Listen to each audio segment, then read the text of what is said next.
Hey folks, Dave Aschenbrenner back again. And today I'd like to talk about the steering on the AR3, but not from a mechanical point of view. Today we're going to talk a little bit about the experience of riding the AR3 and why I stuck with this design over the standard recumbent steering. I first want to start out by saying I love all recumbents. Had I not invented the steering, I'd be riding on some of these brilliantly designed recumbents. They've got some really nice designs out there, and they've overcome most of the steering problems with the Ackerman, and some of these companies pay a lot of attention to it and some of them don't. So that's kind of up to you. If you ever ride a recumbent, listen to how much the wheels scuff around the corners, and that will tell you how accurate the engineering is on those recumbents.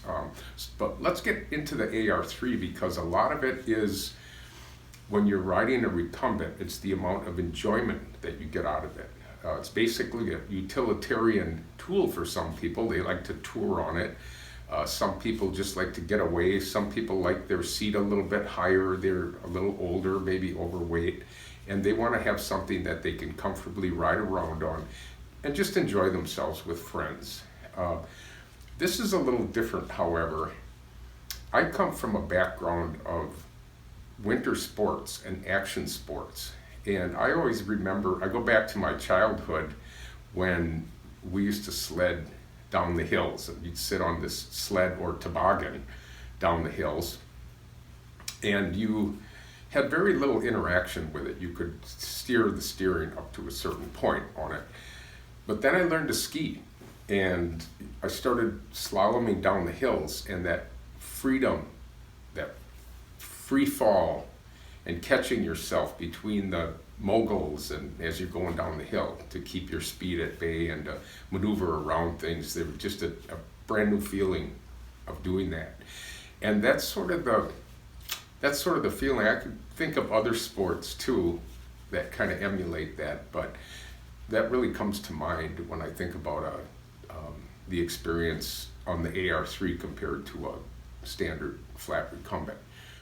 After I resurrected the plans and the idea of the AR3, my wife and I found ourselves seeking out trails with curves and turns and hills, and kind of went on a thrill-seeking adventure with it.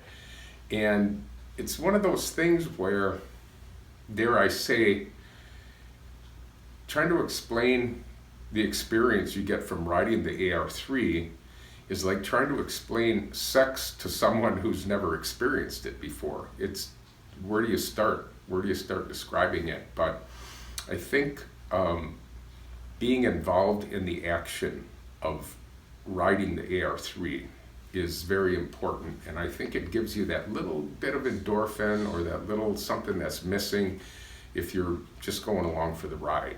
If you become part of the ride, it's a totally different experience and a wonderful experience. So everyone that doesn't have a chance to try the AR3 or demo the AR3 out, keep that in mind. We love all bikes.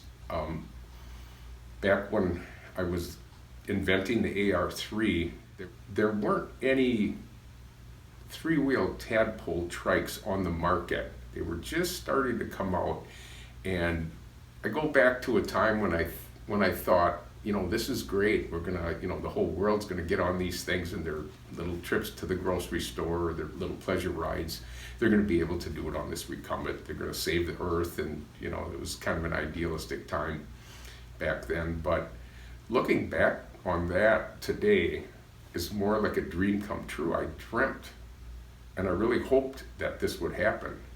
And I really liked being part of it. However, my career took me to a different direction on this. But now that I'm retired, we just thought we'd go back and re-examine the AR3, and it's everything that I hoped it would be. It's got that real thrill when you ride it. And like I say, you'll seek out places to ride it, not just flat trails, but you'll go on your own adventure with it. So I hope this helps, and I want to make sure that nobody thinks I'm ever trying to bash a standard recumbent, even a two-wheel or any other tadpole recumbent. You know, it's whatever works best for you. And the AR3 is right for you if you just want to put that little extra excitement in your life. It's really worth checking out. So I hope to see you at one of my demo rides. And until then, Dave Aschenbrenner, happy riding.